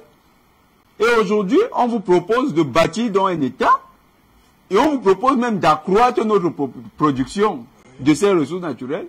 Vous nous opposez que non, il faut rester dans la situation de non-État où vous étiez partitionné par les forces terroristes, et je préfère ne pas utiliser le mot djihadiste, terroriste, et que ces terroristes seraient des acteurs tellement puissants qui résisteraient à des frappes de rafales, à des frappes je cite comme ça, c'est le matériel de dernière génération de la France qui était déployé.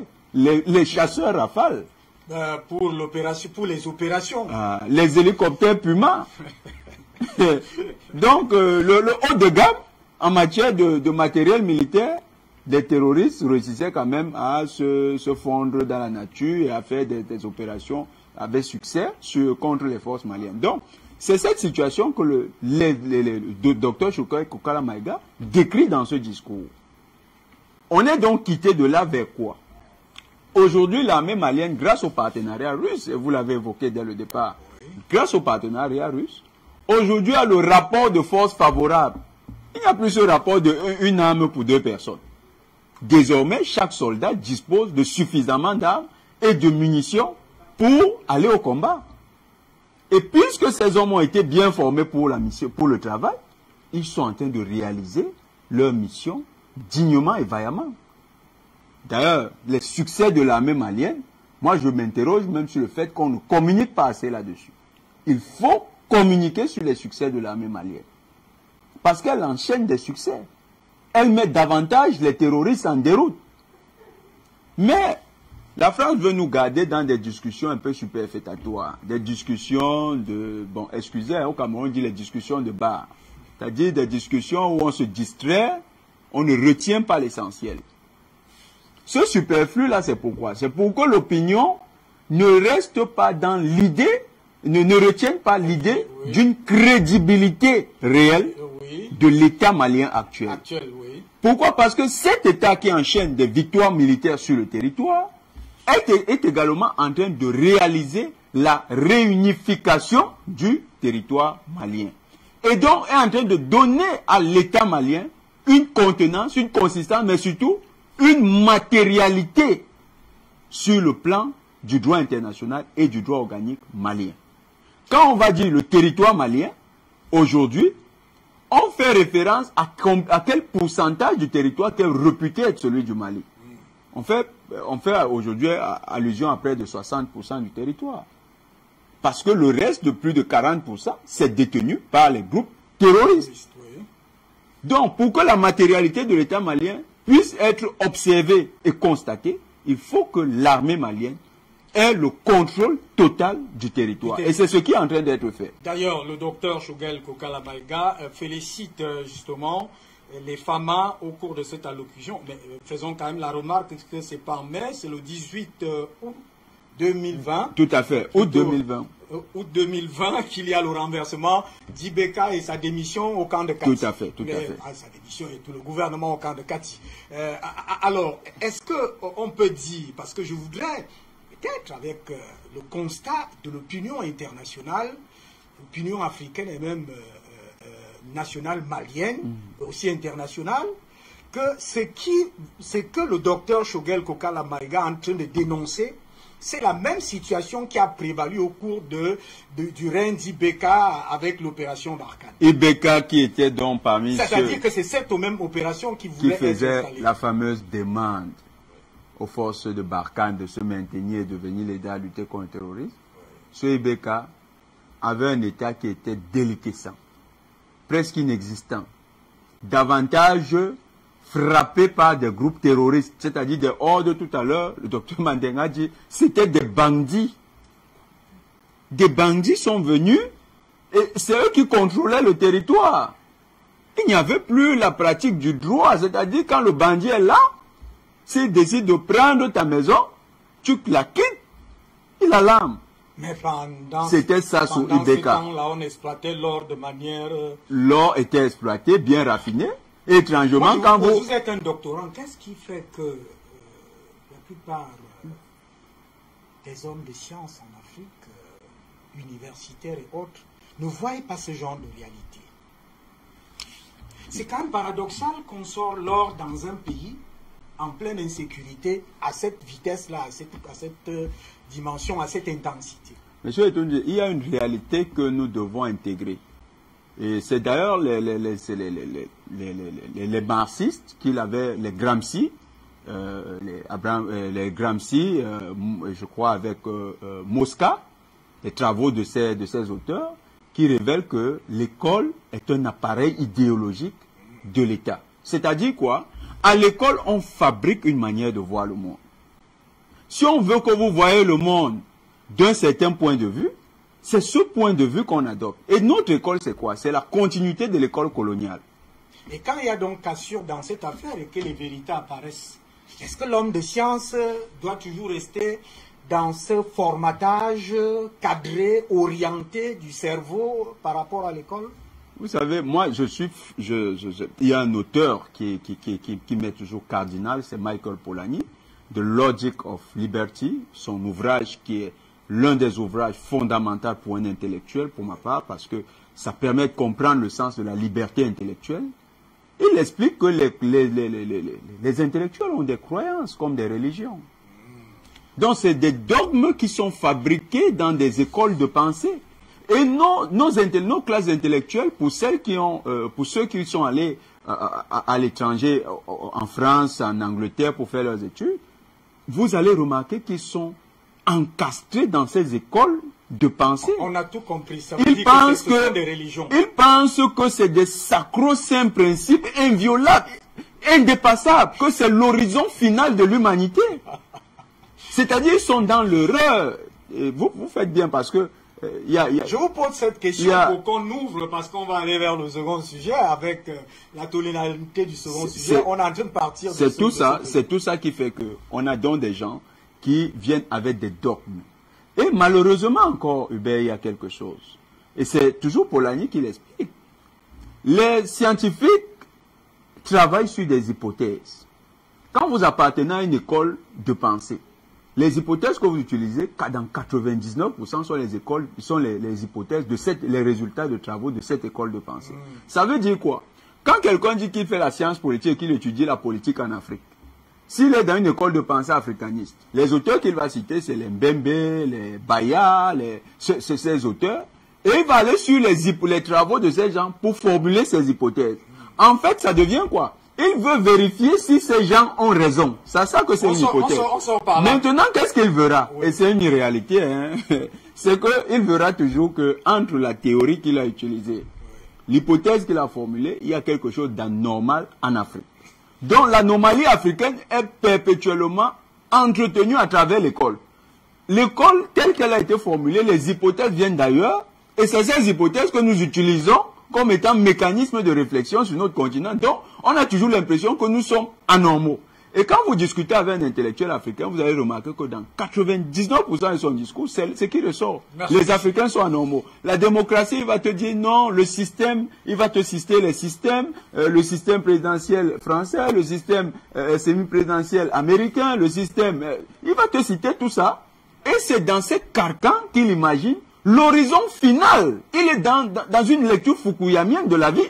C'est-à-dire, pour lui, l'histoire s'est arrêtée avec la création de ces systèmes politiques et que c'est des horizons indépensables. Or, il a tout à côté le système chinois, qui est un système à la croisée entre le communisme et la pratique démocratique, où le Premier ministre peut être Premier ministre à vie, tout comme il peut être Premier ministre pour 2 mandats, et les Chinois ont dissocié leurs intérêts politiques de leurs intérêts économiques. Et ils ont su créer une machine efficace dans le système mondial.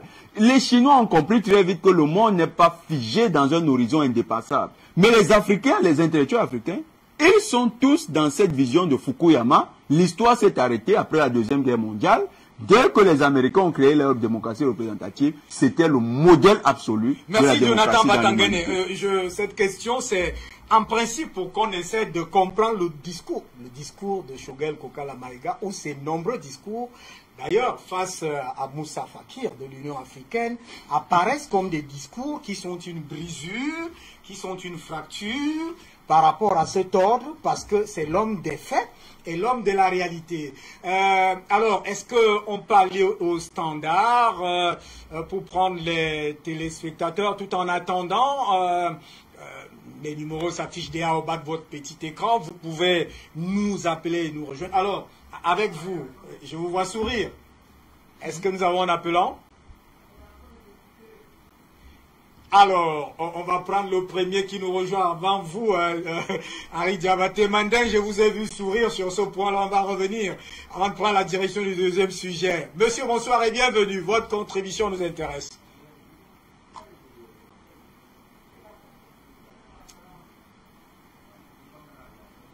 Madame, monsieur, bonsoir. Nous avons un appelant en ligne. Monsieur, bonsoir et bienvenue. Sur Face à l'actualité, premier débat. Ce discours tout à fait déconstructeur de Dr Choguel Kokala Maïga.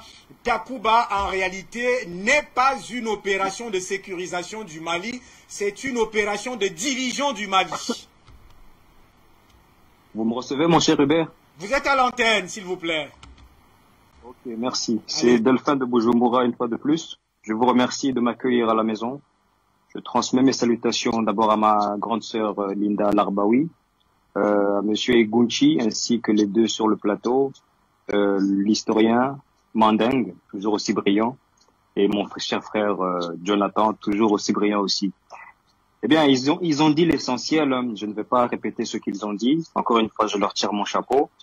Moi, je vais une fois de plus insister sur l'un des aspects qui me paraît les plus urgents à court terme en tout cas. Il y en a d'autres, mais à court terme, c'est l'aspect militaire. Et c'est en ce sens-là que j'accorde, comme beaucoup de Burundais, tout mon soutien à notre papa, monsieur Choguel Maïga.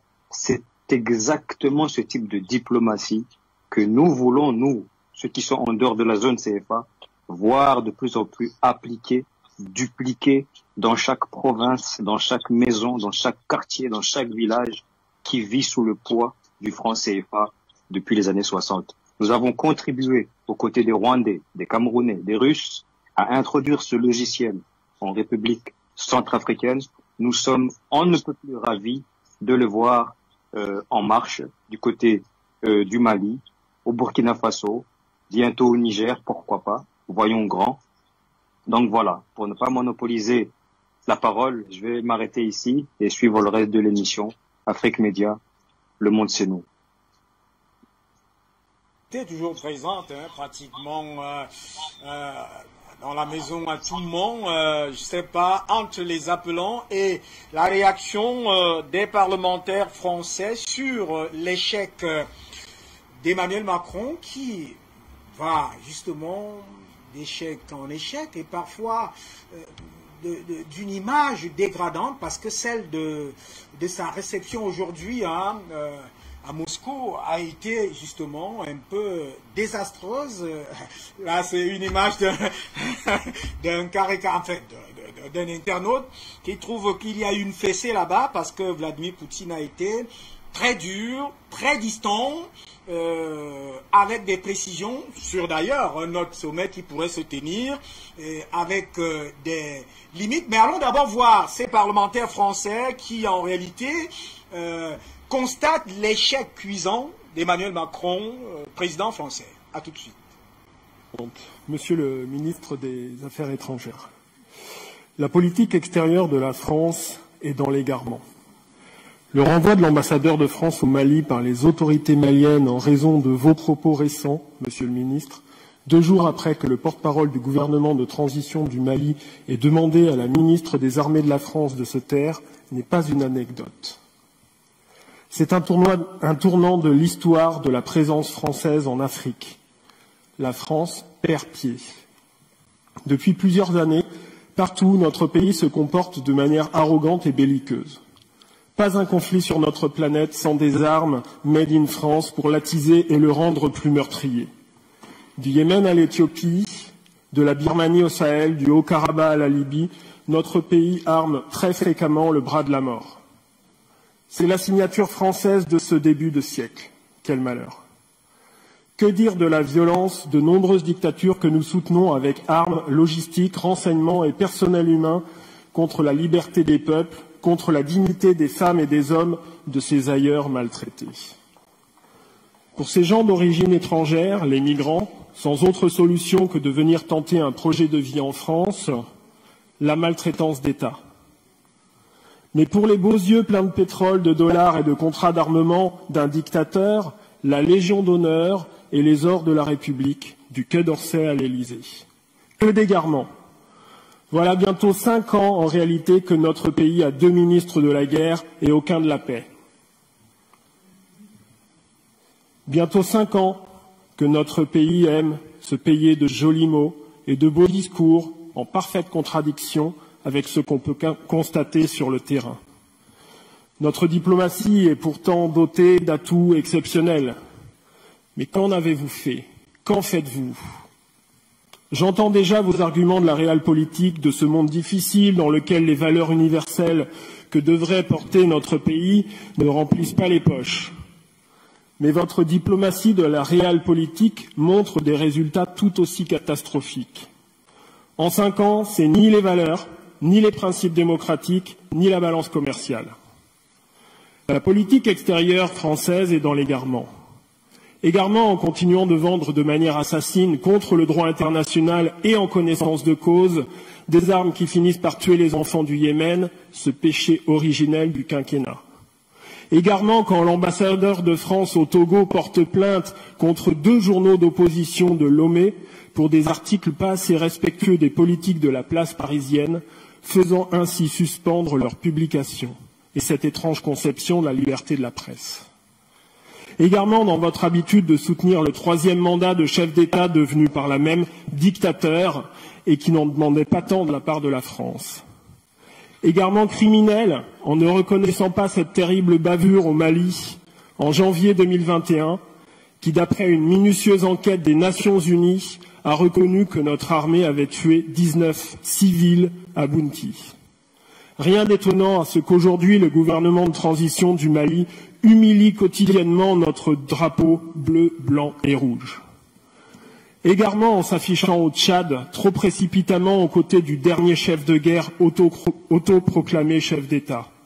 Égarement en fabriquant un sommet France-africain de la com, tout à la gloire d'un président de la République bien solitaire à Montpellier.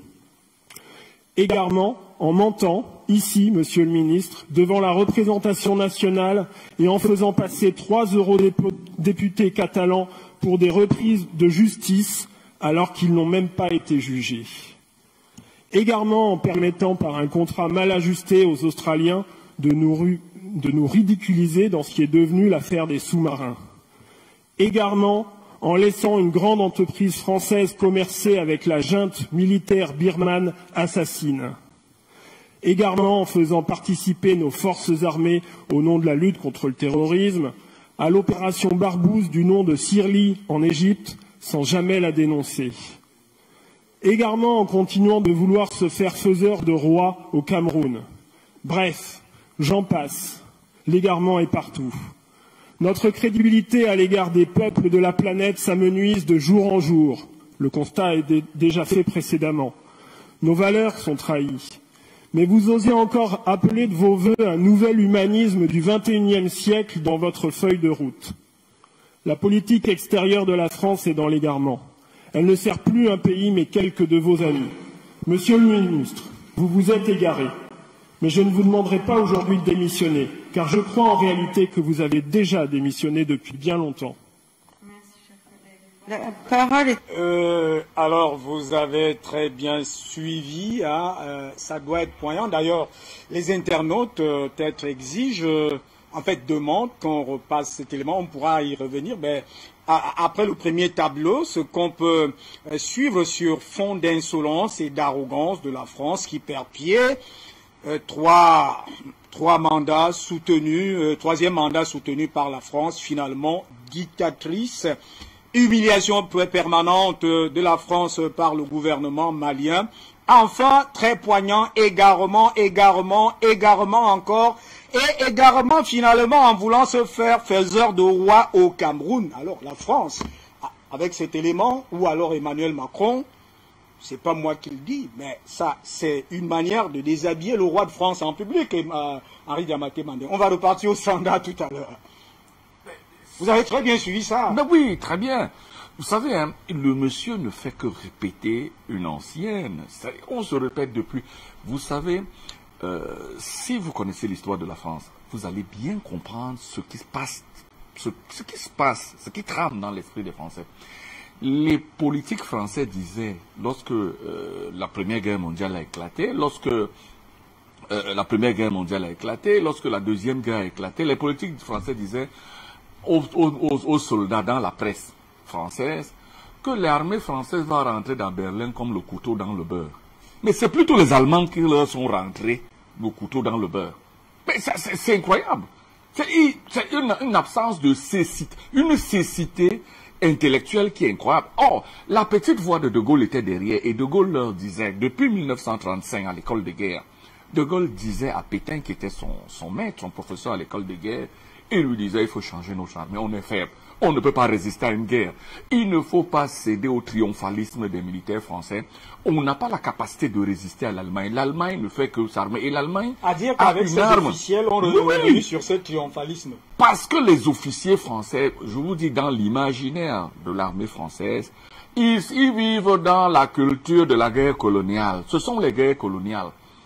Dans leur tête, c'est les guerres qu'ils faisaient au Malinké, au Séninké, au Toucouleur. Ils ont continué avec ça aux Berbères et tout.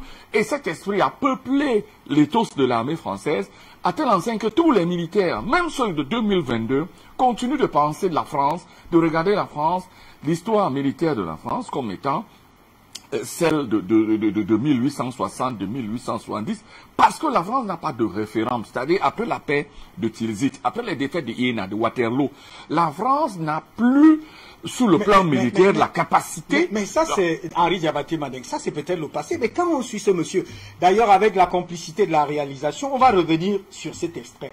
Parce qu'après la présentation du premier tableau, il signe en disant...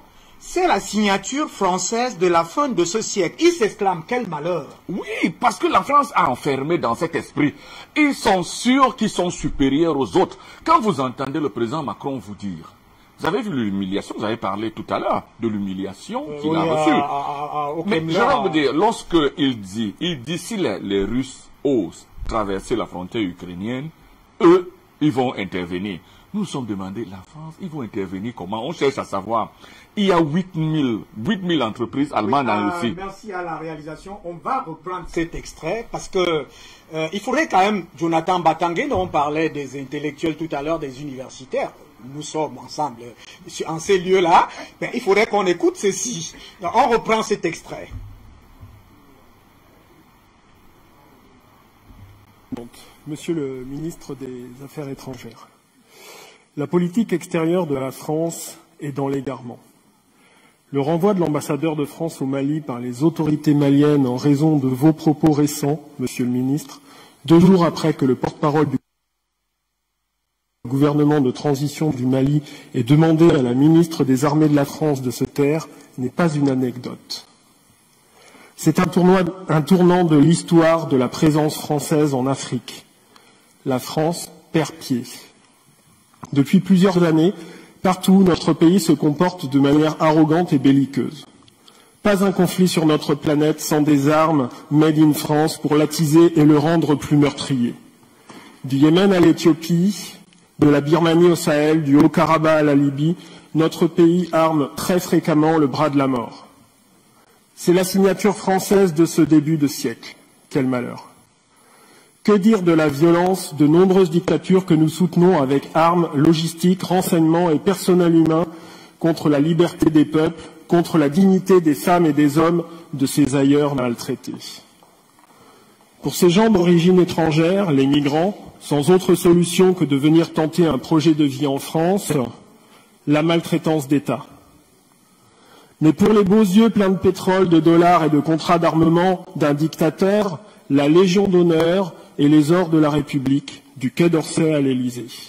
Que d'égarement. Voilà bientôt 5 ans en réalité que notre pays a 2 ministres de la guerre et aucun de la paix. Bientôt 5 ans que notre pays aime se payer de jolis mots et de beaux discours en parfaite contradiction avec ce qu'on peut constater sur le terrain. Notre diplomatie est pourtant dotée d'atouts exceptionnels. Mais qu'en avez-vous fait? Qu'en faites-vous? J'entends déjà vos arguments de la réelle politique de ce monde difficile dans lequel les valeurs universelles que devrait porter notre pays ne remplissent pas les poches. Mais votre diplomatie de la réelle politique montre des résultats tout aussi catastrophiques. En 5 ans, c'est ni les valeurs, ni les principes démocratiques, ni la balance commerciale. La politique extérieure française est dans l'égarement. Égarement en continuant de vendre de manière assassine contre le droit international et en connaissance de cause des armes qui finissent par tuer les enfants du Yémen, ce péché originel du quinquennat. Égarement quand l'ambassadeur de France au Togo porte plainte contre 2 journaux d'opposition de Lomé pour des articles pas assez respectueux des politiques de la place parisienne, faisant ainsi suspendre leur publication et cette étrange conception de la liberté de la presse. Également dans votre habitude de soutenir le 3e mandat de chef d'État devenu par là même dictateur et qui n'en demandait pas tant de la part de la France. Également criminel en ne reconnaissant pas cette terrible bavure au Mali en janvier 2021 qui, d'après une minutieuse enquête des Nations Unies, a reconnu que notre armée avait tué 19 civils à Bounti. Rien d'étonnant à ce qu'aujourd'hui le gouvernement de transition du Mali humilie quotidiennement notre drapeau bleu, blanc et rouge. Également en s'affichant au Tchad, trop précipitamment aux côtés du dernier chef de guerre autoproclamé chef d'État. Également en fabriquant un sommet France-africain de la com, tout à la gloire d'un président de la République bien solitaire à Montpellier. Également en mentant, ici, Monsieur le Ministre, devant la représentation nationale et en faisant passer 3 eurodéputés catalans pour des reprises de justice alors qu'ils n'ont même pas été jugés. Également en permettant par un contrat mal ajusté aux Australiens de nous ridiculiser dans ce qui est devenu l'affaire des sous-marins.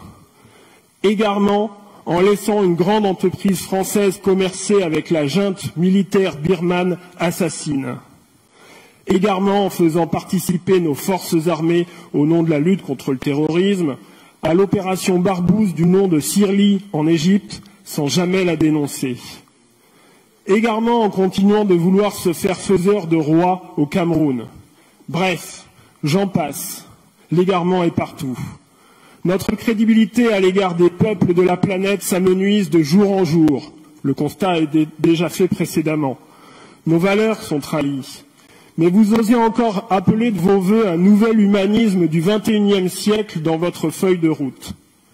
La politique extérieure de la France est dans l'égarement. Elle ne sert plus un pays mais quelques de vos amis. Monsieur le ministre, vous vous êtes égaré. Mais je ne vous demanderai pas aujourd'hui de démissionner, car je crois en réalité que vous avez déjà démissionné depuis bien longtemps.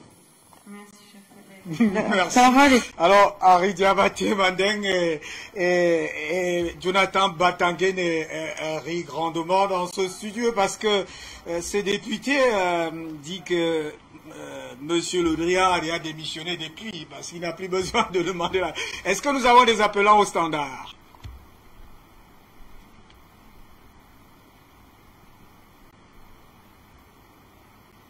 Est-ce que nous avons un appelant au standard?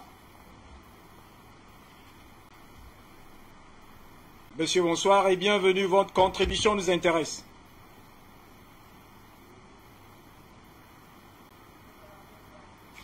Vous êtes à l'antenne, cher monsieur, allez-y. Bonsoir, Hubert. Oui, bonsoir. C'est moi? Bonsoir, Hubert. C'est Jean, c'est moi, Jean, ou bien une autre personne? Et puis, allez-y. Allô, Hubert. Vous êtes à l'antenne. Hubert, merci beaucoup. Nous vous saluons avec référence. Nous saluons les techniciens. Nous saluons aujourd'hui vos invités, Jonathan, Béanzin, Linda et Henri. Merci. Et Hubert, nous sommes en guerre, comme nous le disons toujours. Nous sommes en guerre contre ces impérialistes français et américains. N'oubliez pas cela. Alors, d'abord, ma première position, ce que je vais vous faire, il faut tout faire pour rentrer en contact avec Choguel Maïga pour qu'il vienne sur Afrique Média pour vous allez sélectionner des questions profondes pour lui poser, pour qu'il décortique, parce que ces gens-là, ils ont des choses à dire à la jeunesse africaine. Hubert, ils ont des choses à dire. Donc, profitez de l'occasion pour recueillir et accueillir beaucoup de cet homme. Lui, il est vraiment circoncis. Les incirconcis qui sont au pouvoir. Et ils n'ont pas le courage de dénoncer la France et de dire merde à la France. Ils continuent de garder les secrets qui font du mal au continent africain. Ils n'ont qu'à dégager. Sincèrement, ils n'ont qu'à dégager. Ce monsieur, nous prions pour lui, pour qu'il arrive à accomplir lui aussi sa mission. Parce que l'Afrique a beaucoup de défis à relever vis-à-vis de nos malfaiteurs qui se présentent comme des bienfaiteurs. Ne les suivons pas dans leur système. Donc, ce qu'on appelle l'opposition au Mali, c'est une honte. Dans ces conditions où nous sommes, le monde entier voit, il y a des gens qui vont accepter de recevoir l'argent pour saboter leur pays. Dans ces conditions, le Mali, mais c'est une honte et c'est une malédiction, Hubert. Nous devons le dire. Garde à tous ceux-là qui font ce jeu. Parce que l'Afrique n'est pas un village. L'Afrique n'est pas une petite famille comme ils pensent. L'Afrique, c'est la terre de Dieu, du Créateur. Nous le savons. Scientifiquement aussi, nous le savons. Alors, si ils osent continuer à vendre l'Afrique à Lucifer, malheur à eux et à leur génération. Hubert étudie, nous sommes en guerre, du courage, nous encourageons tous ceux-là qui auront la parole pour dire la vérité à l'Occident. Que Dieu vous bénisse. Merci à vous, notre ami Jean, depuis les États-Unis. Est-ce que nous avons encore un appelant? On va peut-être... Bien voilà, on va très rapidement, vous avez compris avec l'intervention du député tout à l'heure au Parlement, que nous entrons, il y a juste une jonction avec ce sujet, avec le second, on a donné plus de temps au premier, parce que justement, il a une primeur en termes d'actualité. Alors, Ngouti Béanzin, vous avez suivi ce député au Parlement, et c'est en France, et il parle à monsieur le ministre des Affaires étrangères et de l'Europe, c'est-à-dire monsieur Jean-Yves Le Drian. Est-ce que ce discours ne justifie pas en même temps celui tenu par Dr Choguel Kokala Maïga, qui dit que Takuba c'est pour diviser, parce que le député le dit, et qui en réalité serait en opposition avec ce que dit Macky Sall, c'est-à-dire qui condamne les coups d'État, alors que manifestement pour le député, c'est les coups d'État qui sont rendus possibles par la France. On fait une jonction avec le second sujet, Ngouti Béanzin.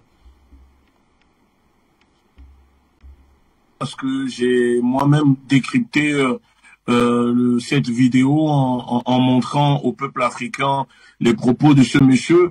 Vous savez, ce qu'il dit, c'est ce que nous disons depuis des années, c'est ce que Afrique Média dit depuis des années, c'est ce que plein d'Africains nous disons déjà. Voilà, il ne fait que répéter ce que nous disons. Donc peut-être le fait que ça vient d'une personne de leur camp, ça passe mieux. Et là, on ne peut pas aller lui dire « Ah, il est anti-France, il est anti-français, etc. Parce que c'est une personne qui vient de chez eux. Et les propos de ce monsieur, c'est la vérité. C'est ce que dit monsieur Shogel. C'est ça le problème aujourd'hui. Et moi, je vais encore aller loin. Souvenez-vous que la France a été épinglée avec ses multinationales de financer Daesh en Syrie, alors que la Syrie, une partie de la Syrie, était occupée par les terroristes déversés par l'impérialisme, les services secrets occidentaux.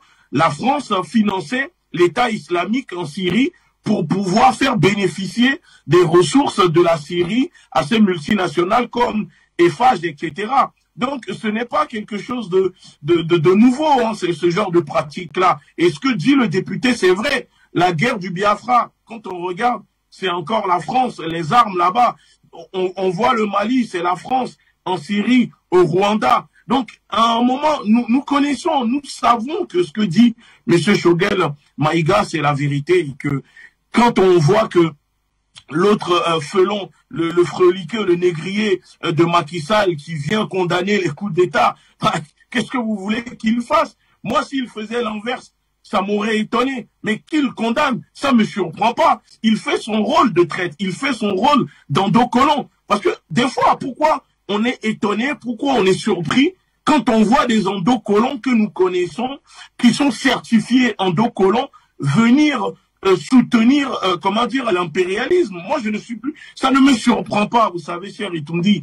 Macky Sall ne fait que son travail, ce dont il est élu, ce dont la France attend. C'est ça que la France attend de lui. Donc, il est là en réalité, il fait son travail de commandeur de plantation, comme je les appelle. Ce sont des commandeurs de plantation qui sont là pour appuyer, pour distribuer les coups de fouet à leur population. Mais la vérité... Nous connaissons la vérité. La diplomatie française elle-même sait que ce que dit Shogel, c'est la vérité. Moi, je vais vous dire une chose, cher Itondi. Quand je suis revenu du Mali, je n'ai jamais raconté ce que je vais vous dire. Quand je suis revenu du Mali, je suis revenu avec un dossier où dans ce dossier que un ancien diplomate malien m'avait donné au Mali pour venir dénoncer ici en France. Quand je suis arrivé à l'aéroport Charles de Gaulle, j'ai été interpellé par les services de renseignement parce que la France m'avait mis sur la liste, parce que quand j'étais au Mali, j'avais dénoncé ce que dénonçait Shogel aujourd'hui. Ils m'ont récupéré le dossier. Et dans ce dossier, il y avait des passages où le diplomate m'avait fait comprendre, et c'était écrit dedans, que en plus de faire la guerre économique qui se déroule au Mali, parce que là, j'ai tout dit en ce moment aux autorités, et sûrement prochaine fois, Shogel ne va pas hésiter à le dire. Vous savez que la France pratique aussi des trafics d'organes au Mali, parce que il y a aussi des meurtres où on évente des populations pour prendre les organes et venir les vendre ici en Europe pour sauver des Français, pour sauver des Européens. Donc il se passe des atrocités au Mali et on ne connaît pas tout. Donc quand moi j'avais ce dossier et que c'était mentionné dedans et que j'ai vu les renseignements me récupérer ce dossier, j'ai compris que je venais de taper dans le mine. Et il faut aussi mettre le doigt là-dessus que la guerre que fait la France, l'armée d'occupation française au Mali, ce n'est pas seulement une guerre économique, mais on vole des organes des Maliens qu'on envoie ici en Europe, des ONG sous couvert de faire de l'humanitaire participent à cela, et c'est pour ça que des fois on retrouve des corps où on nous dit que les terroristes ont décapité la tête, qu'on a éventré, etc. On utilise des couteaux. C'est une façon de masquer le vol d'organes sur les cadavres, sur les civils tués par les groupes armés au Mali. Et ça, on ne le dénonce pas assez, mais renseignez-vous, vous verrez que beaucoup de Maliens sont victimes de trafic d'organes. Quand les groupes arrivent, des fois, ils attaquent des villages. Ce n'est pas pour voler des bétails, mais c'est pour tuer des gens et extraire les organes pour les envoyer ici en Europe via les ONG financées et soutenues par la France. Donc, il faut aussi pointer du doigt cela. Et donc, je continue en disant, monsieur cher Itondi, vous savez, il suffit de voir quand Macky Sall s'exprime et qu'il dénonce en disant qu'il n'y a pas de coup d'État. C'est parce que lui-même, il a peur. Il sait que le peuple sénégalais, ce n'est pas parce que là, ils viennent de gagner la CAN qu'il est sorti et que tout le monde était là, mais les gens n'étaient pas là pour lui. Donc quand il dénonce en disant qu'il condamne les coups d'État, mais il ne condamne pas les coups d'État constitutionnels, il ne condamne pas les coups d'État sanitaires, il ne condamne pas les coups d'État politiques. sociale dans les pays qui sont membres de la CEDEAO. Et je peux vous dire que si les gens ne le savent pas, en ce moment, Macky Sall est attendu aux Comores. Qu'est-ce qu'il va faire aux Comores, Macky Sall, quand on sait que le Comore est victime aussi de déstabilisation de Paris? Qu'est-ce que Macky Sall va faire en ce moment aux Comores? Voilà, il y a des choses que nous devons dire aux Africains. Macky Sall, Ouattara, que je surnomme le tyran de Cocody d'Abidjan, eux tous, ce sont des gens qui sont au service de l'impérialisme et que nous savons déjà que ce sont des endocolons. Donc les discours de ces personnes ne doivent plus nous surprendre et on est déjà habitué. L'inverse, là, on serait dit, mais qu'est-ce qui les arrive? Mais quand ils vont dans le sens de l'impérialisme, non, pour moi, c'est un non-événement, les propos de Macky Sall. Mais par contre, on doit se concentrer pour déconstruire, comme le fait Choguel Maïga, sur le comportement, la présence de la France sur les terres africaines au Mali. Parce que les Africains ne sont plus dans une croyance aveugle pour en gérer sans réfléchir les propagandes et les mensonges concernant l'occupation militaire de la France sur les terres africaines. Le gouvernement français ne peut pas venir semer le chaos et s'attendre à ne pas voir des retombées ou des populations se lever pour dénoncer sa présence. Donc cette manipulation ne passe plus et le peuple français, que ce soit aussi le peuple africain, parce que vous savez, la grande majorité du peuple africain aujourd'hui a pris conscience, mais il y a aussi des Français comme ces députés qui n'hésitent pas à le dénoncer. C'est pour ça que nous remercions vraiment Afrique Média pour le travail que vous faites, parce que c'est très important. Et la diaspora doit encore augmenter sa présence sur le débat politique en France. Il ne faut pas rester, caché, masqué au sein du débat politique en France, parce que c'est à nous de déporter le débat en le faisant quitter le Mali et le ramener ici en France pour occuper le terrain et faire mal à ces hommes politiques qui veulent se présenter, ou femmes politiques qui veulent se présenter aux élections. Donc la présence de la France au Mali, ce n'est pas une présence pour lutter contre le terrorisme, parce que c'est la France elle-même qui vend des armes, qui forme ces terroristes-là. Et ce que dit Choguel, je dis encore une fois, nous devons féliciter et soutenir la bravoure et les discours de cet homme brillant, héroïque, qui ne cesse de se jeter pour pouvoir faire libérer le Mali. Et si la classe politique fait son travail, au peuple malien, au peuple africain de faire aussi leur travail pour protéger ses dirigeants. Ne laissons plus nos dirigeants se faire avoir par l'impérialisme, et nous sommes le bouclier, nous sommes les boucliers de ces dirigeants.